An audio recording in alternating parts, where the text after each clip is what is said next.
A friend of mine swears this happened to her neighbor just 3 months ago. Sarah, a retired teacher in Columbus, Ohio, received an email that would change everything she thought she knew about the internet. It arrived at exactly 11:47 p.m. on a Tuesday, nestled between her usual pharmacy notifications and grocery store coupons. The subject line read simply, "Urgent business proposal from Prince Adebayo." Sarah almost deleted it. Almost. But something about that email felt different. The grammar was slightly better than usual. The story more compelling. Prince Adebayo claimed his father had died in a plane crash, leaving behind $37 million that needed to be transferred immediately. Sarah had heard about these scams before. But this one mentioned specific details about her town, her street, even her late husband's name. What Sarah didn't know was that she had become part of something much larger, something that began decades earlier in a small internet cafe in Lagos, Nigeria, where a young man named Emmanuel sat staring at a glowing screen, about to unleash a digital plague that would infect the very soul of internet culture. It was 1995 when Emmanuel sent his first email. The internet was still young, still innocent. People trusted strangers with foreign accents and royal titles. Emmanuel wasn't actually a prince, of course. He was a university student studying computer science, struggling to pay his fees. But in the digital realm, he could be anyone. He could be royalty. That first email was crude, desperate even. Poor grammar betrayed his nervousness. He asked for help moving money from a deceased relative's account, promising a substantial reward for assistance. Emmanuel sent it to 50 random email addresses he'd found online. He expected nothing. 3 people responded. Within 6 months, Emmanuel had made more money than his father earned in 5 years. Word spread through Lagos like wildfire. Soon dozens of internet cafes buzzed with activity as young Nigerians crafted increasingly elaborate tales of royal inheritance, government contracts, and family tragedies. They called it 419, after the section of Nigerian criminal code that prohibited fraud. But something strange began happening. The scam evolved, adapted, learned. It spread beyond Nigeria, beyond Africa. Copycat operations sprouted in Romania, Russia, Ghana. Each iteration became more sophisticated, more psychologically manipulative.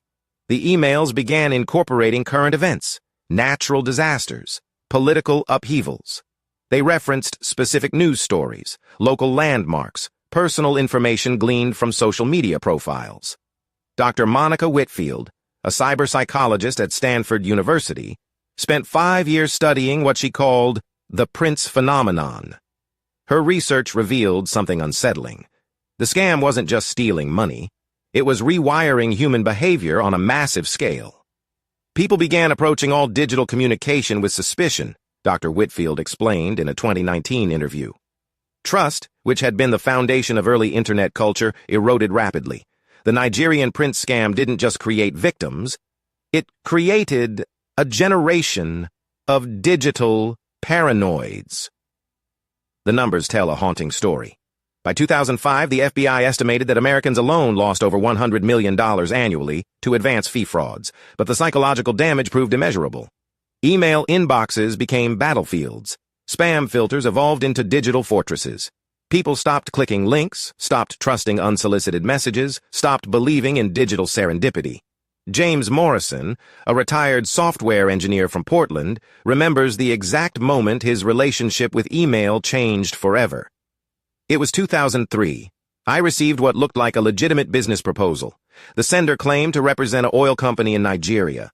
The email was professionally written, included official letterheads, even had a working phone number. I almost responded. James pauses, his voice dropping to a whisper. Then I realized it was them. The princes. They'd gotten better. Much better. The scam's evolution mirrors the internet's own transformation. Early versions relied on basic emotional manipulation and greed. Later iterations incorporated sophisticated social engineering techniques.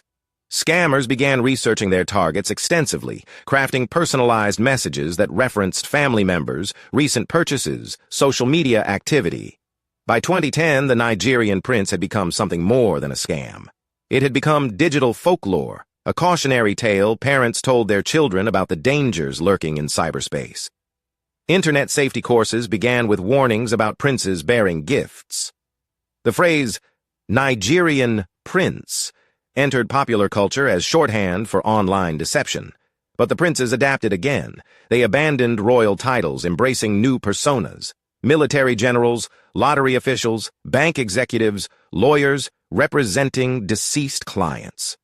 They migrated from email to social media, from text messages to dating apps. Romance scams exploded. Catfishing became epidemic. The princes had learned that loneliness was more profitable than greed. Maria Santos thought she had found love on a dating website in 2018. David claimed to be an American soldier stationed in Syria. His photos showed a handsome man in military uniform. Their conversations lasted hours, filled with intimate details about hopes, dreams, future plans. After 3 months of digital courtship, David faced an emergency. His unit was being transferred, but military bureaucracy had frozen his bank accounts. He needed just $2,000 to process the paperwork. Maria sent the money immediately. David disappeared the next day.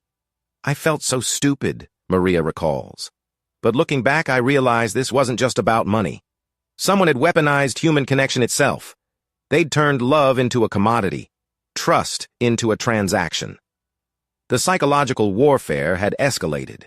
Scammers now employed teams of writers, psychologists, even voice actors. They created elaborate backstories spanning months or years. Some victims reported receiving birthday cards, holiday greetings, family photos. The line between scam and relationship blurred beyond recognition. Cybersecurity expert Robert Chen documented over 50,000 variations of advance fee fraud between 2000 and 2020. The Nigerian prince became a template, Chen explained, a blueprint for exploiting human psychology through digital mediums. Every variation taught scammers something new about human nature, about trust, about the specific vulnerabilities of online communication. The cultural impact extends far beyond individual victims. The Nigerian prince phenomenon fundamentally altered how humans interact in digital spaces. Email etiquette evolved to include elaborate verification rituals. Online dating profiles became exercises in skepticism.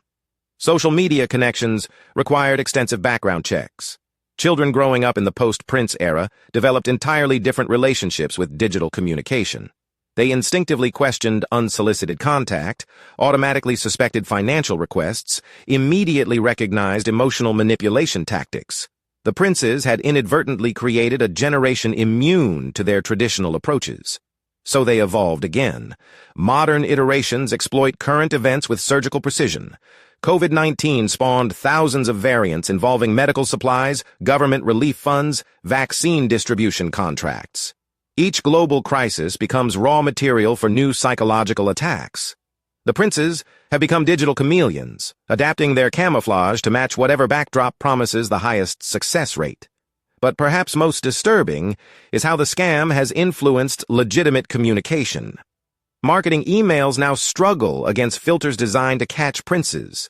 Genuine business proposals trigger suspicion simply by mentioning foreign partnerships or financial opportunities. The princes haven't just changed how we respond to scams.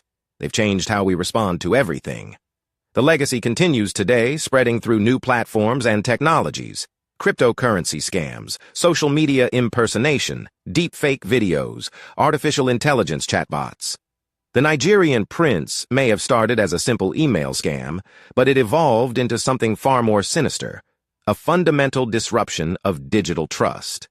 Sarah, the retired teacher from Columbus, never responded to Prince Adebayo's email. But she admits checking her spam folder more frequently now, wondering what other messages might be waiting. "Sometimes I think about all those people who fell for it," she says quietly. "But then I realize we all fell for it in a way. We all changed because of those emails. We all became a little less trusting, a little more suspicious." The princes succeeded beyond their wildest dreams.